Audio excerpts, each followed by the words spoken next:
Anong take mo? Sa DZMM Radyo Patrol 630 at DZMM Teleradyo. I'm back. Magandang hapon po, ako po si Zandro Ochona. Ay, magandang hapon ka, Ite, kasi ang taas ng energy mo, partner. Kailangan kong pantayan. Good afternoon, Maan Makapagal. Ano nangyari sa'yo, partner? Nakapagpahinga tayo. Ayun, kaya pala Alam ang taas nyo, ng energy. alam mo, kasalanan nyo ng mga with due respect boys eh. Kasi, alam mo yan, ito yung lalabas ko yung hinanakit ko. Nagsumbong. Oo, bakit? Pinagod ka ba nila? Last week, manonood kami ng Home Along the Riles na block screening ng PCMC at ng PRTV. Oo. Aba, Ano nangyari? tumawa. Masakit ang gumaganon. Bawat isa sa kanila. Boys. Yung mga boys, yung mga girls kasama ko eh. Si Okay. Ina Gakad, tsaka si Cheska. Yung mga boys, gising daw sila, masama yung pakiramdam. Sabi ko, hindi. Minom kayo ng gamot, lagnat, laki lang. Correct. Oo. Ano yun? Tinamaan ng katam. So akala ko Katamaran. ganon. Oh. Hindi kita kami Sunday, saya-saya namin, programa kami. Ayun. Pag Tapos? uwi ko, ako naman sabi ko, ay naku, napagod yata ako today. Hindi yun, kasi nanood ka pa raw kasi. Nakuha mo yun sa mall.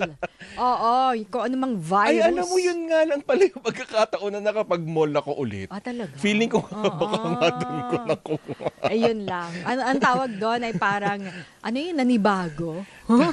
Kasi, tagal mong hindi nag-mall. Ayan, Ito pa, akala ko, joke lang yung mataas yung lagnat, tapos walang ubosipon. Hala, ganun na ganun yung naramdaman Hindi, tsaka uso ba ngayon? Ang Si dami. Maring Nina Corpus, di ba 1 week din lang siyang wala.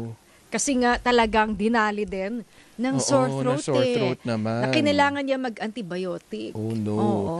Ako naman, So parang may binabantayan. bacterial infection ba yun? Ako So, naman, ganun. parang feeling ko viral infection lang. Talagang yung typical na trangkaso. Oo. Kasi masakit lang talaga yung likod ko. Ba't Tapos, kasukasuan, ganyan? hindi naman. Kasi baka iba yan. Pang ano na yun? Alam na. Pag medyo unders na, di ba? Oo.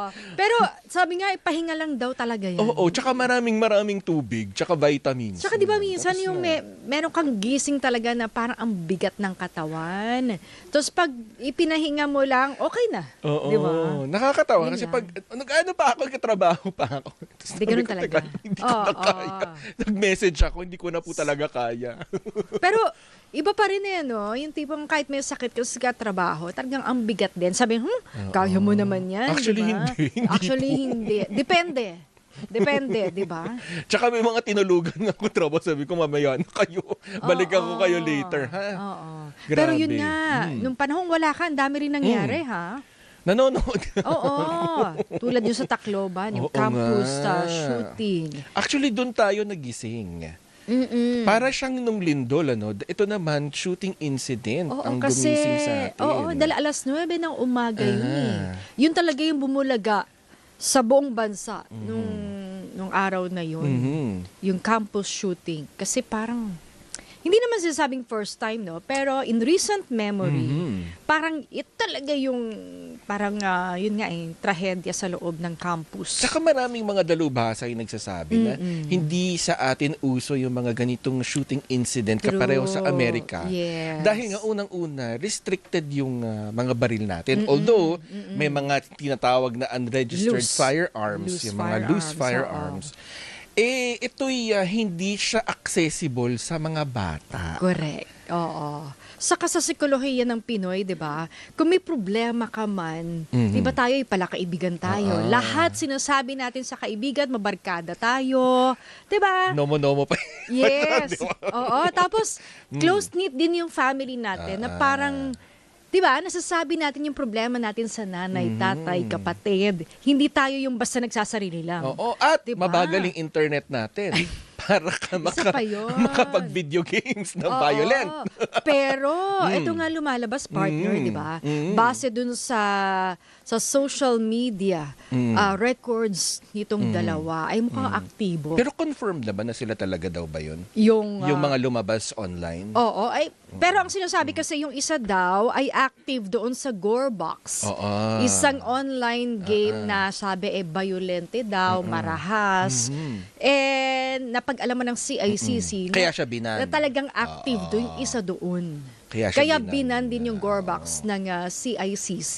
Oo. Oo, di ba may Roblox din. Oo. Yun. And then, tsaka mismo yung mga gaming consoles, tignan nyo, meron doon nakalagay na edad. Oo. Merong 16 doon, kailangan 16 years old ka pataas bago ka makapaglaro. Actually, it's not the game naman yung delikado.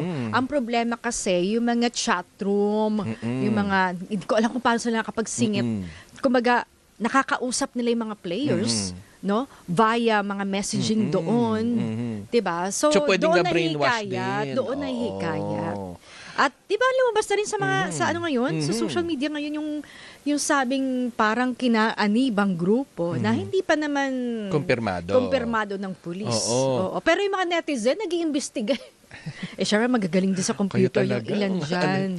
Pero yun nga, alam mo, sa dinami-dami ng mga detalyeng nalalaman na natin ngayon, whether true or not, kahit na may semblance lang na posibleng yung posibleng naging dahilan, ang unang-unang dapat nating tanungin, paano sila nagkaroon ng access sa mga Sa baril? baril. Isa pa yun. Kasi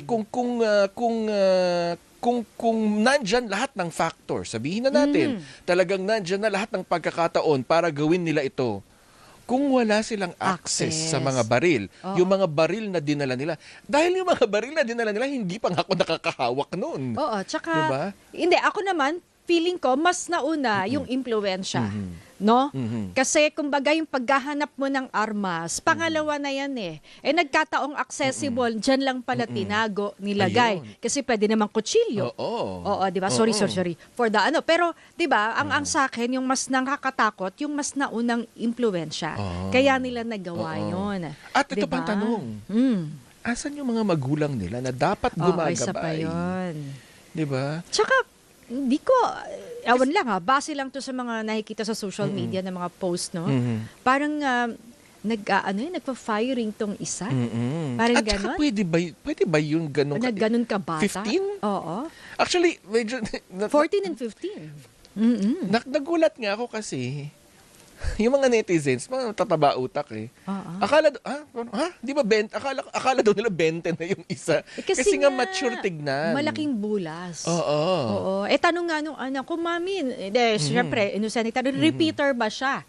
Kasi akala, matanda na rin. Pero malaking bulas. Bulas lang. Kumbaga, malaki talagang, kala mo, mama na siya. Diba? Pero bata rin lang pala. No? 14 and 15. At yung pinakabata pa, as per police, ang mas may pinakamaraming naiputok. No? 33. No? Ang nadiskubre nga naiputok mula doon sa baril na hawak niya. At sabi nga ni Anti-Cybercrime Director Police Major General Wilson Asueta, kahit sila ay napag-alaman na nila yung mga grupong minsan ay actually iniimbestigahan na nila. Meron nga silang nasawata or nailigtas na minors, no, sa Calabarzon na nakaanib dun sa grupong yon na naghahasik ng neo-Nazism, yung mga radicalism, extremism, ganon. At FBI, ang nakipag-coordinate pa sa kanila. Kasi di ba minsan sa US pa yan natitrace eh. Di ba minsan nga yung prostitution, yung mga online, minsan sila pa ang nagsasabi sa Pilipinas. No, yun din FBI pa yun nagsabi. Yun nga, pero sa dinami-dami nga nito, yun nga ang tanong pa rin, asa na mga magulang nito at bakit sila nagkaroon ng access pero iba rin kasi ngayon, 'di ba? Minsan alam mo na 'yan. Ako, may anak ako. Minsan talagang gusto nila mapag-isa. 'Di ba? Yung tipong may sariling mundo din. Minsan pag pinagalitan mo, 'di ba? Nagagalit din. Yung parang hindi ka basta-basta magpapagalitan mo yung anak. Meron kang isinasaalang-alang. Di ba sabi nga nila, iba yung generation ngayon. Kaya nga ang sabi, yung mga magulang, extra bantay. Lalo sa social media, ang hirap kaya nun. Di ba? So, yung password ba? Sasabihin sa'yo? Hindi, ang gagawin Ihingin mo ba? meron kang meron yan parang parental access doon sa Wi-Fi. Para una-una, nakokontrol mo yung watch time nila. Oo. Kung gaano sila katagal na nakakapag-internet. Yes. At pangalawa, kung ano yung mga sites na napupuntahan nila. Pero, di ba, minsan parang privacy ko na to. Di ba? Sabihin ng mga bata. Di ba? Parang bigyan nyo kami ng kalayaan. At meron pa pala tayong nakakalimutan. Sino ba ang tila nag-normalize ng karahasan? 'Di ba?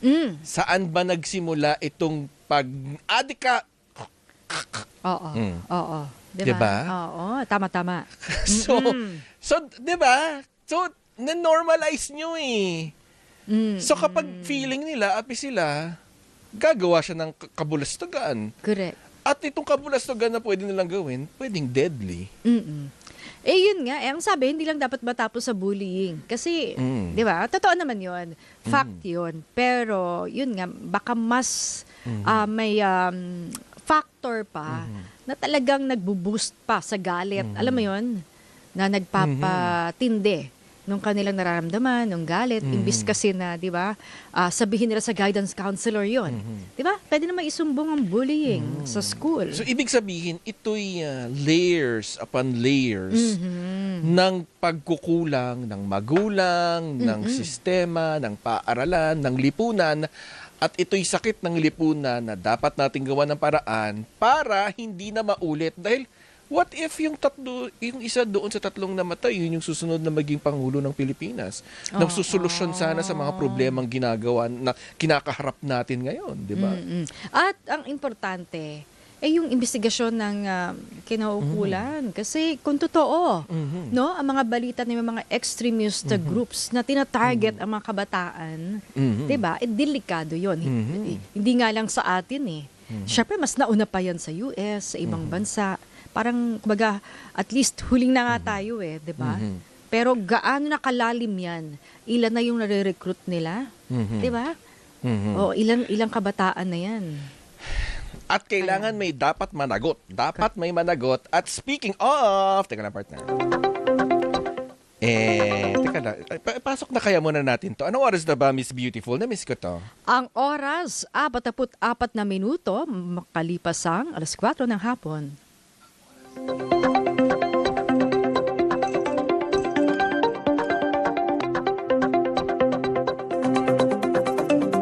At speaking of pananagutan, eto. Ito ba yung nagot?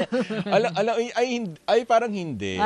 Tsaka napakagaling nito. Ay. Naka-V-neck Naman. dun sa kanyang ipinopost sa social media na nagle-lecture ng debate.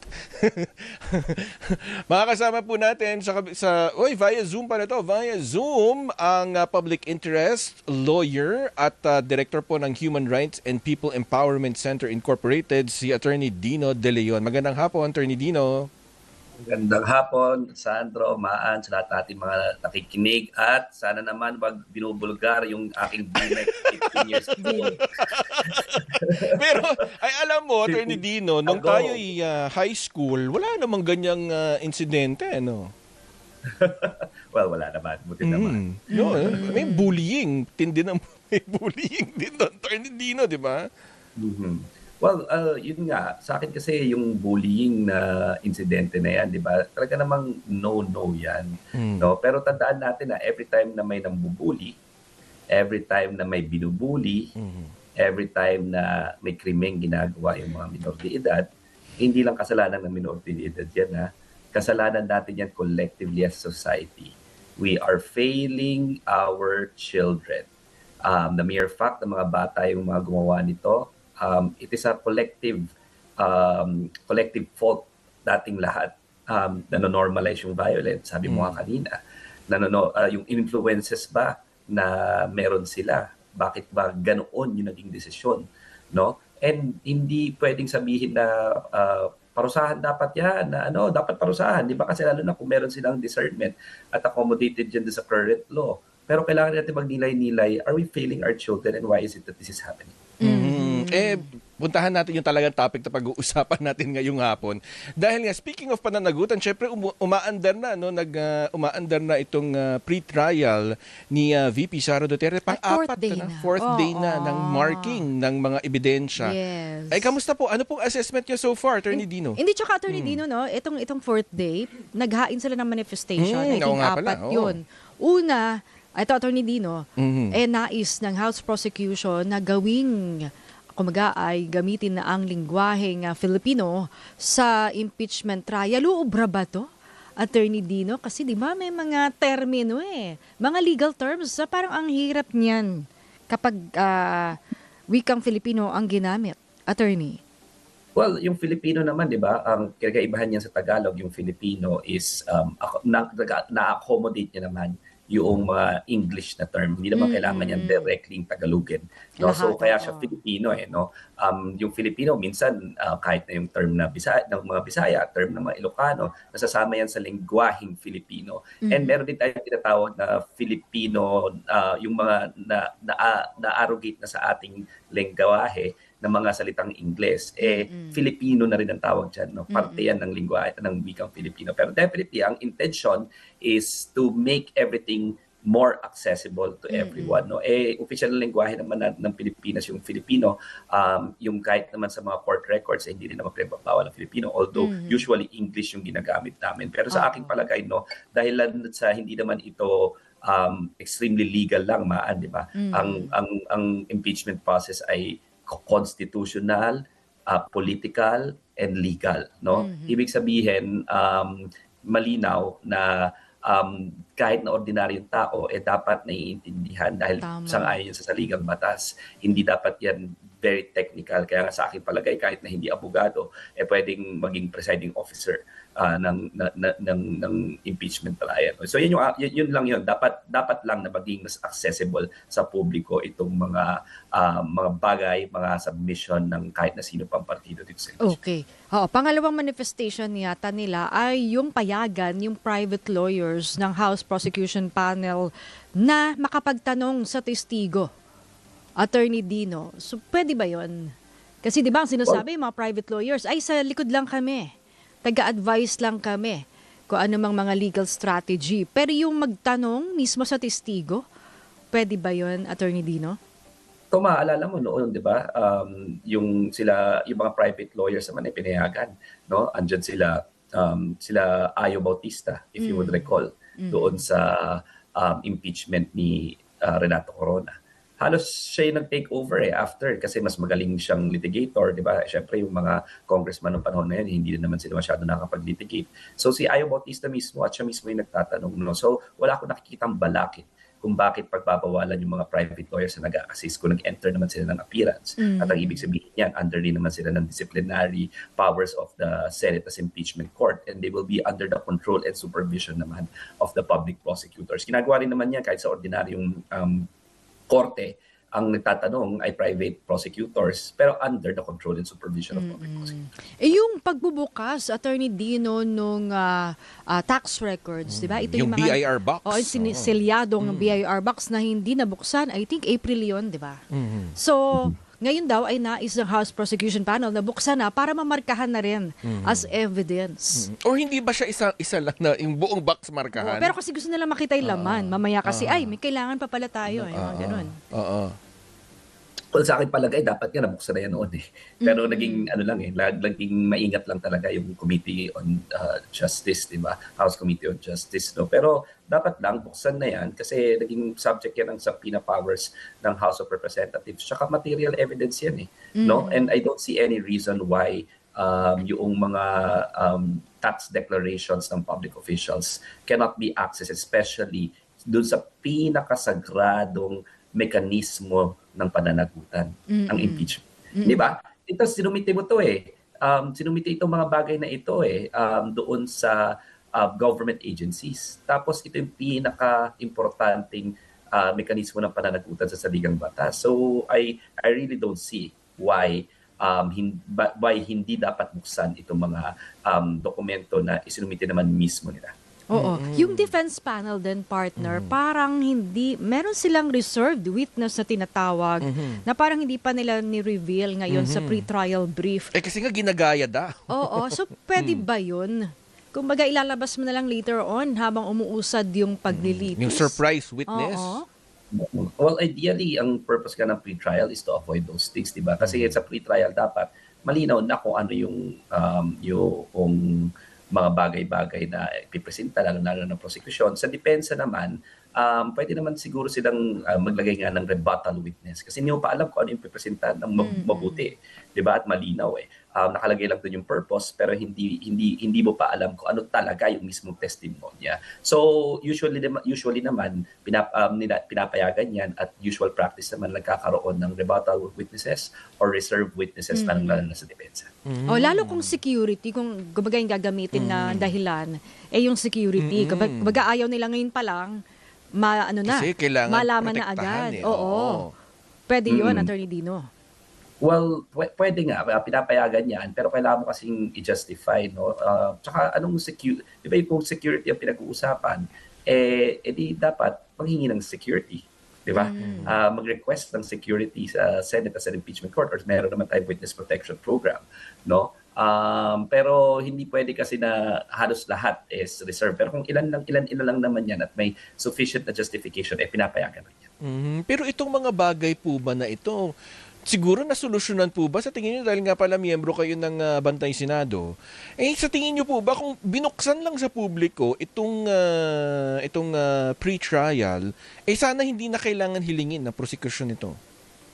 Well, panawagan nga namin right from the very start, nagtataka ako kung bakit to una sa lahat hindi bukas sa publiko. Pag may pre-trial nga sa isang korte, na ordinaryong kaso na hindi of public interest, pwede nga tayo pumasok doon at manood ng pre-trial Kasi the court is a public space, no? The courtroom is public property and transparency is important in justice, no?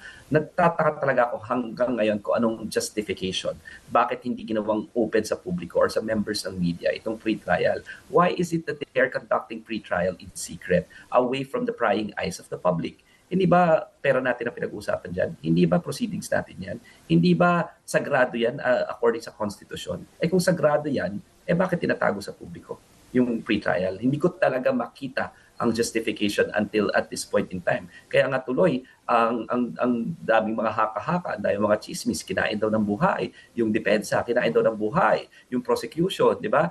Kaya may ganito mga haka-haka at saka propaganda na nagiging successful dahilan sa wala tayong access. So magre-rely na lang tayo sa chismis, magre-rely na lang tayo sa kung ano-ano pa. So malinaw ang panawagan ng Bantay Senado. Right from the very start, every part of the proceedings should be made public at hindi dapat yan tinatago, 'di ba, sa publiko dahil impeachment natin ito. Sagrado yan. At kung sagrado yan, lalong-lalo na dapat na nakabantay ang publiko in every part of the sa dami ng ebidensya, voluminous. Ilan nga yun? Ilang pahina yun? Parang 4,000. Oo. Tingin nyo matatapos ng July 6 ba maumpisan?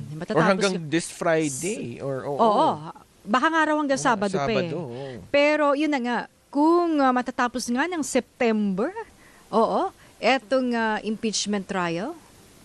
Posible, no? Posible pa rin kasi kung hindi lang alam mo yun, pahabain pa at magkakaroon ng delaying tactics. Posible naman kasi apat lang naman yung witnesses. Tapos pwede namang i-adopt, no? I-adopt yung kanilang judicial affidavit. Pwede rin namang pag magte-testify sila mag-stipulate na kaya nilang i-identify yung mga dokumento na yun. In fact, meron na ganyang stipulation doon sa pre-trial sa aking rinig.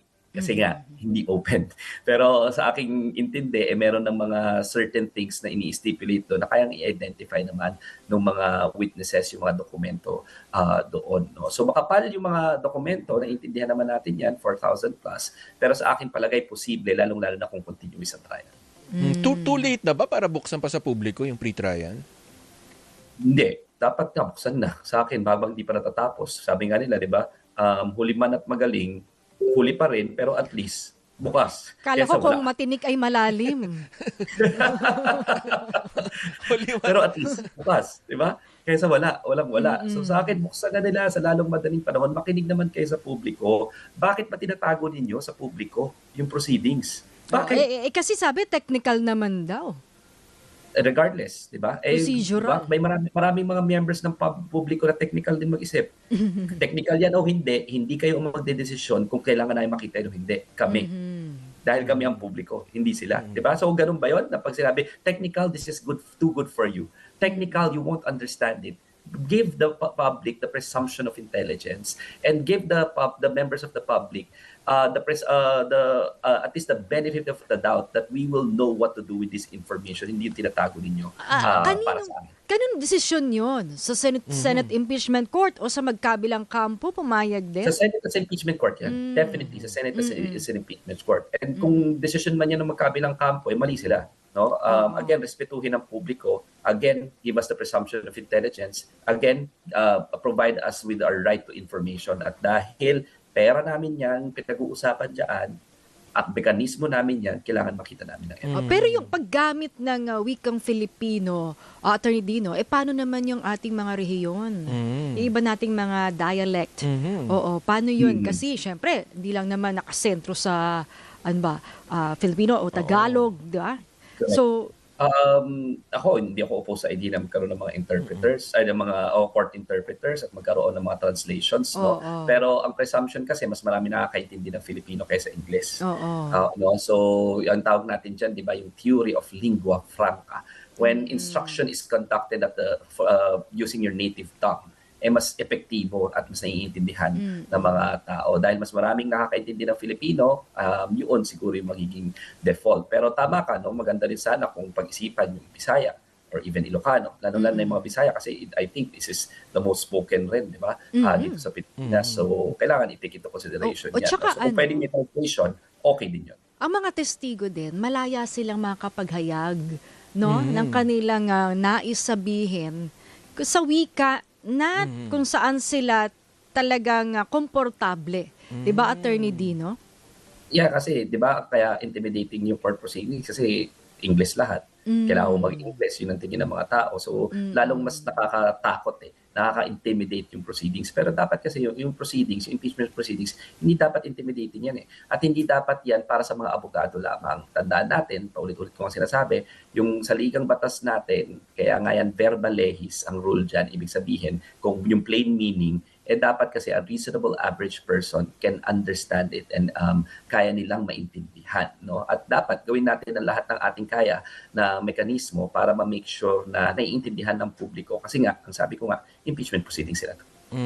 At itong mga nangyayari sa lipunan natin ngayon, sa tingin niyo, Attorney, may kinalaman ba to? At kung magtutuloy-tuloy yung ganitong pag-usad nitong impeachment pre-trial, so sumakatuwid, pwedeng abutin ito na panahon ng SONA, may impeachment trial pa rin, Attorney. Pero bago mo sagutin yan, kami magbibigay daan lang sa ibang mga paalala. Anong oras na, Miss Beautiful? Ang oras, 5:00 ng hapon.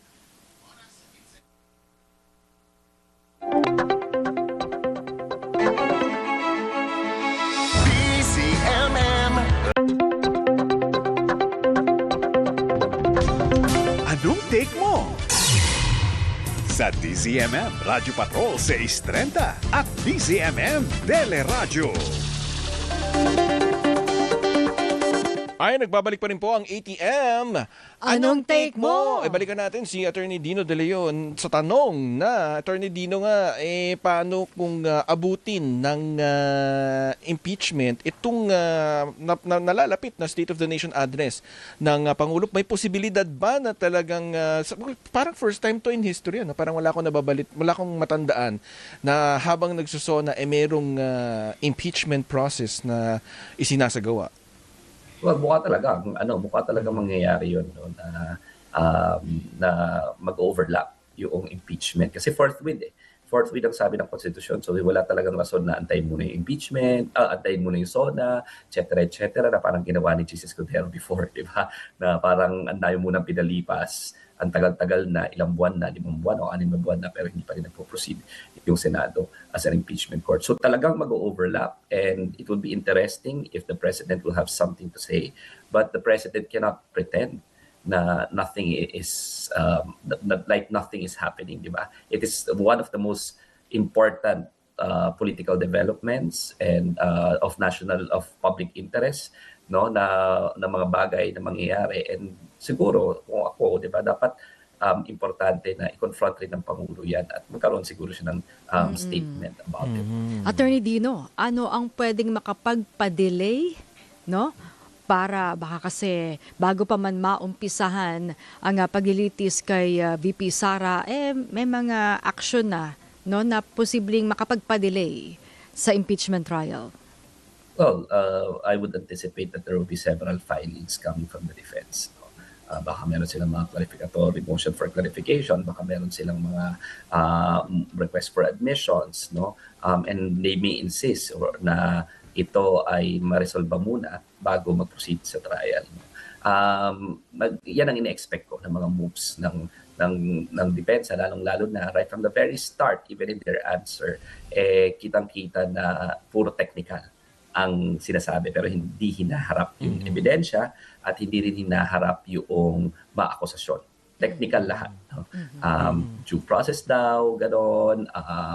Yung yung mga ebidensya dapat hindi kasama sa complaint, kailangan i-exclude. Bakit? 'Di ba? Kung ang gumawa ng complaint ultimately is the House of Representatives, and even if it's not part of the original complaint, the House of Representatives, as part of their power to initiate, will be the one to transmit, diba, yung articles of impeachment and yung supporting documents, no? So again, sa akin palagay, ang pwedeng susubukan ng depensa na mag-harp on technicalities para ma-delay, no? And hopefully the impeachment court will be wiser than that and will make sure the trial will really proceed forthwith without undue delay. Nga pala, Attorney Dino, bago tayo magkalimutan, meron nga palang inihain sa Supreme Court before itong defense na question doon sa jurisdiction. Pero walang naging pagpapasya, no? So ibig sabihin ba nitong pagdalo nila sa pre-trial, nagsasubmit o kinikilala na nila yung jurisdiction itong impeachment court? Wala ba sila choice? Kasi walang nakuha PRO walang nakuha preliminary injunction So ibig sabihin, tuloy ang proceedings at hindi nila pwedeng baliwalain ito. So ito na yun, wala na talaga. Oo. Wala na. Buti naman kasi ilang beses na postpone 'Di ba? Sabi ko nga parang retake na ito Our mechanisms have failed us in the past. Our institutions have failed us in the past. Napakaraming congressman ang pumirma last time. Mas marami pa ngayon. Pero yung sovereign will of the people through their representatives para nabaliwala na dati. Retake na ito. Nag-fail na tayo ng exam last year at meron tayong chance na pumasa this year. No? At sana pumasa na tayo na papapakita natin yung mga institusyon natin nagwo-work at saka mapapanagot natin yung mga dapat mapanagot kahit na mataas na opisyal pa yan. No? At hindi natin tinotolerate ang pagnanakaw, pandarambong, pananakot, o pag-hire ng assassin, o ang isa pa yung pagko-corrupt ng mga opisyal ng DepEd. Hindi dapat natin tinotolerate at napapakita natin dito sa retake na ito that our institutions are working. Siguro panghuli na lang, Attorney Dino, mensahe nyo na lang sa depensa, lalo na't yung pangamba nyo nga na baka mauwi sa mga teknikalidad itong impeachment trial. Well, naiintindihan naman natin na may trabaho itong depensa, pero ultimately, let's remember, no, na bukod doon sa kanilang kinakailangan na pagdepensa, ang main purpose ng lahat ng ito is to be able to reach the truth.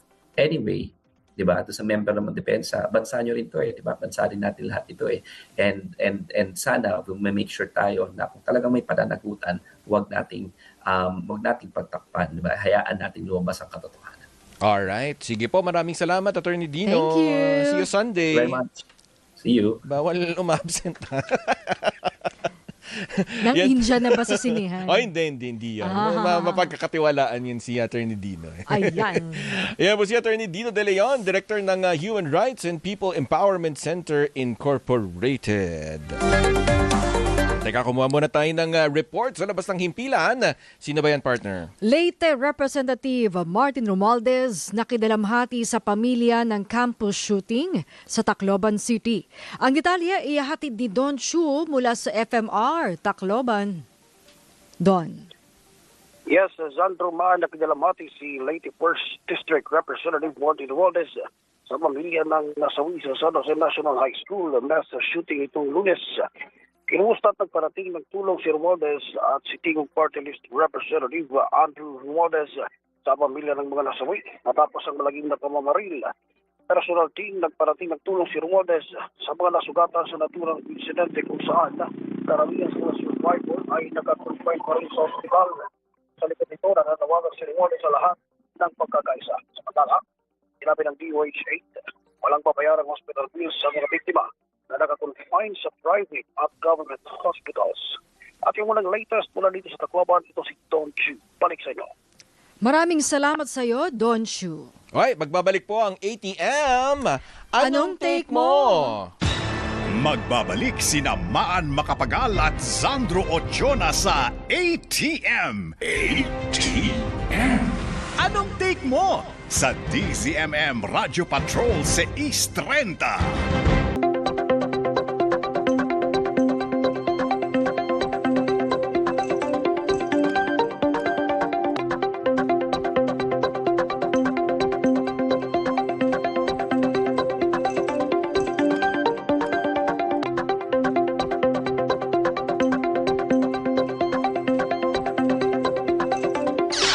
ATM. Anong take mo sa DZMM? Nagbabalik pa rin po ang ATM. Anong take mo? Naku, partner, yung yung ginaw mo Alin? Ingatan mo yung ginaw Oo mo. nga. Malamig ba ngayon? Sa inyo ba?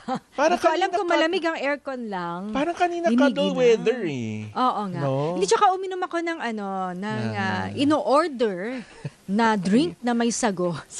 Yung may boba. Hindi naman milk tea, pero yung parang juices, ganun. Baka yun ang di ba minsan ganun? Oo, Pag baka uminom ka kulang ng yan malamig. lang sa ano. Ay, Eh, wag ka nga. Ayan. Kulang yan lang yan sa Yakapsul. Yan bang nagpagaling sa'yo? Oo, feeling Ay. ko. Hindi. Wow! Wow! Oo, yung mga maniwala dyan Kayang maniniwala dyan. Uy, ito pala, teka lang. Ito na. Makakausap natin ang hepe po ng Public Information Office ng PNP Region 8 o ng Eastern Visayas, si Police Lieutenant Colonel Analiza Armeza. Magandang hapon po. Good afternoon, ma'am. Hello, good afternoon po. Opo, ma'am, may update na ba dito sa shooting incident? Latest po. I believe nakasuhan na, no? Tama po ba nakasuhan na po yung mga suspect? Yes po ma'am, na-file na po ng criminal complaint ang isang CACL na 15 years old and above with the prosecutor's office of Tacloban City, kagabi. Ano na po yung inyong na-discover base sa investigasyon ninyo? Kasi sinasabi, di ba, na premeditated o planado since May, no? Itong kanilang ginawa. Ano po yung inyong natuklasan, Colonel? Yes ma'am, those were considered sa investigation na kinonduct and lahat ng informasyon na yon ay sinama po sa documents na ni-refer natin sa prosecutor's office. So ano nga po? So, Yes, ano po yung inyong nakita po base sa investigasyon? Paano nyo nasabi na Perlano? Yes ma'am, nasa prosecutor's office na po yan lahat ng mga information na nakuha natin and sila na po yung mag-a-assess and mag-evaluate. So ibig nyo bang sabihin through their social media accounts or may mga tinext silang kaklase? Ganun lang ma'am, yung hint lang. So paano nyo natuklasan na planado ito? Since sinasabi nyo sa media interviews na premeditated nga itong ginawa nila. We have considered interviews from the witnesses and yung mga, while kailangan pang suriin ng ating Regional Anti-Cybercrime Unit yung mga accounts, but we also have considered those screenshots of conversations ng dalawang CICL. Yung armas nasa possession na po ng mga pulis at sa pagpapatuloy po ng investigasyon, syempre ang tinutumbok dyan yung motibo, kung alam ba nila yung kanilang ginagawa. Sa punto pong ito, may na-establish na po ba tayong motibo at saka kung naiintindihan talaga nung dalawa yung kanilang ginawa? As to discernment, sir, they ni-refer po ang 15 years old and above na CICL to the CSWDO for the assessment of discernment. And ang result is he acted with discernment. Yes po. As to the motive, may mga nakuha tayong information, iba't ibang motibo, and we just have considered all of those kasi tinitingnan natin. But yun nga po, as I've said, nasama na yun sa document para i-assess yun ng prosecutor's office. Nasabi na rin naman na bullying yung pao ng motive, Colonel, doon sa kanilang ginawa. Pero sarado na ba kayo sa bullying o may nakikita pa kayo? Kasi lumalabas naman din sa social media, may mga kinaanibang grupo ito sa online, itong dalawang bata. Yun nga po, ma'am, while nasubmit na po yung kaso sa prosecutor's office, yun, pero we are not just considering bullying na specific or nag-iisang angle sa motive. Yun po. Pero yun na, ma'am, nasa custody na sa jurisdiction na po siya ng prosecutor's office. Kumusta, ma'am, yung pagbabantay natin sa mga eskwelahan? Kasi parang partner, sa 60 na public schools, kung di ako nagkakamali, 3 ang wala pang klase. Ito yung malapit dun sa San Jose National High School. Tama po ba? Hindi na, di ba? It's only San Jose National High School. Sila na lang. Sila na lang. Oo, yes. Ano yun? Pinagbantay niyo ba? Tig-isang pulis ba? May augmentation ba ang PNP? May from other nakadeploy po regions? tayo na personnel doon. Sa bawat isang eskwelahan ba? Dito sa Region 8, ma'am? Yes, ma'am. Nag-deploy po tayo ng personnel sa lahat ng mga schools to increase police presence. At paano nakikipag-usap sa inyo ang DepEd, nakikipag-coordinate pagdating doon sa security ng bawat eskwelahan? Kasi di ba may mga gwardiya rin naman yan Diba? Pero sa dami din kasi ng mga estudyante, ano ba yung protocol? Talaga ba ang binubuksan yung mga bag pagkakapasok nila sa eskwela? Yes, ma'am. As to talk with the DepEd, meron na pong initial talks with them and napapag-usapan na po yung safety and security measures na i-implement. So as to the protocol na dapat binubuksan, policy na po yan ng school. So yun po, kasi sa school naman talaga na depende sa kanila kung yan yung gagawin nila upon entrance sa school. So, depende kung anong safety and security measures yung sinusunod ng eskwelahan. Siyempre yung mga magulang, maraming pangamba. Takot pa rin. Oo, yung mga CICL, yung mga children in conflict with the law. Ito po bang ganitong mga insidente na kinauugnayan ng mga kabataan na minor de edad, marami po ba sa nalalaman ninyo dyan sa inyo pong nasasakupan? Hindi po, sir. Mga ilan per record, hindi, sir. We have minimal record on the number of CICL dito sa Region 8. At ano po yung kurso? Siyempre, yung pagpapanagot ng batas, dahil nga meron tayo mga espesyal na batas na ang pagtingin nga dito sa mga CICL, mayroong kurso, hindi siya yung kapareho ng mga kapag ikaw ay nasa wastong edad na at ikay kinasuhan ng murder, iba yung kurso ng takbo ng kaso. Kapag CICL, kamusta po yung direksyon ng kaso dyan po sa lugar ninyo? Marami Yes, sir. po bang nauuwi po ba doon sa tamang dapat papuntahan, like yung intervention ng DSWD at ng iba pang ahensya ng pamahalaan?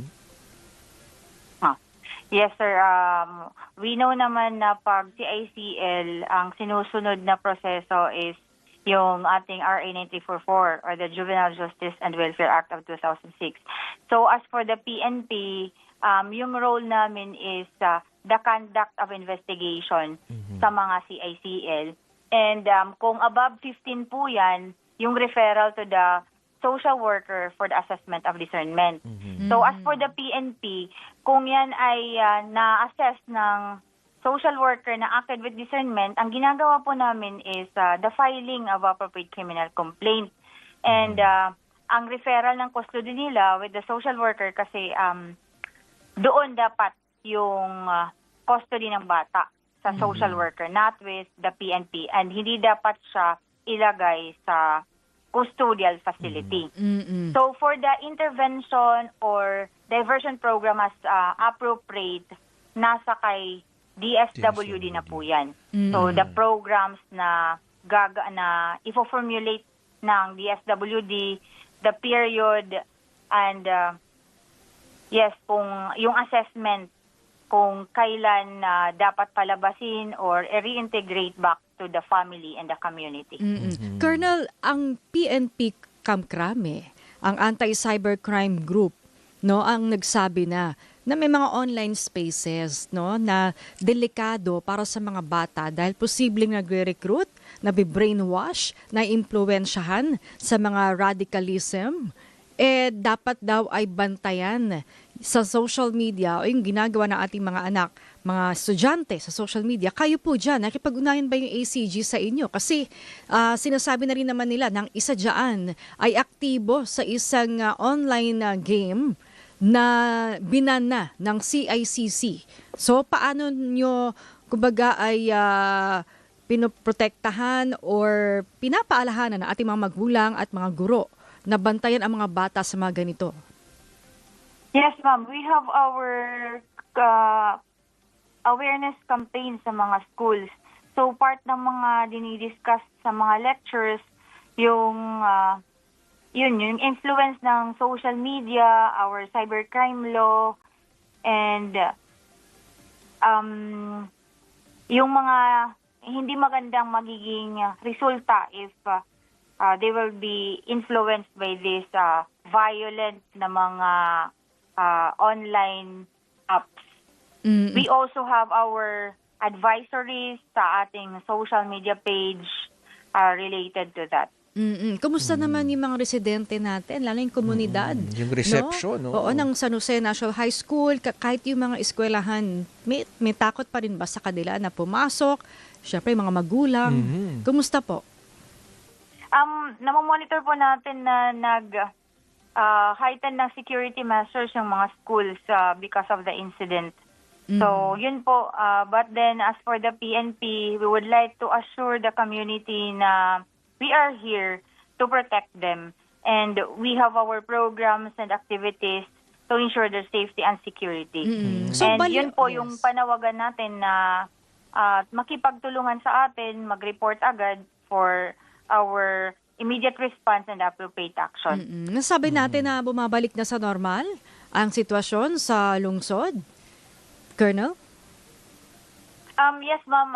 So far, since the incident happened, hindi pa naman back to fully normal, but then medyo na po siya. May improvement na po sa from the situation na nangyari nung day na nangyari yung incident. And we are looking forward na magiging normal na nga po yung situation dito. Sapat pa ba yung bilang ng ating mga pulis? No? Kasi sabi nyo, tig-isa yung eskwelahan. Sa 6 na po yan. Sa region ba yan, yung 6 na po na sinasabi, ay lahat kung papabantayan nyo ng isang pulis. So magkukulang tayo. Hingi na ba kayo ng augmentation mula sa ibang regions? Wala, ma'am. For this matter of strategic deployment lang po yan ng ating PNP personnel. So, meron namang enough number of PNP personnel sa bawat municipal stations. So, kanya-kanyang deployment ang ating mga chief of police, and yun yung sinabi ko kanina na ini-strategize po yung deployment and yung hours of deployment and yung shifting duty ng ating mga personnel. Alright. Alright. Sige po. Siguro makikibalita na lang po kami ulit, Ma'am Annalisa, sa mga darating na panahon. At sana po, ingat po tayo at panatilihin po natin yung pagbabantay dyan sa ating mga estudyante sa inyo pong nasasakupan. Marami pong salamat, Ma'am. Thank you. Yes, sir. Thank you po. Yan po si Police Lieutenant Colonel Annalisa Armeza, ang Chief Public Information Office ng PNP Region 8.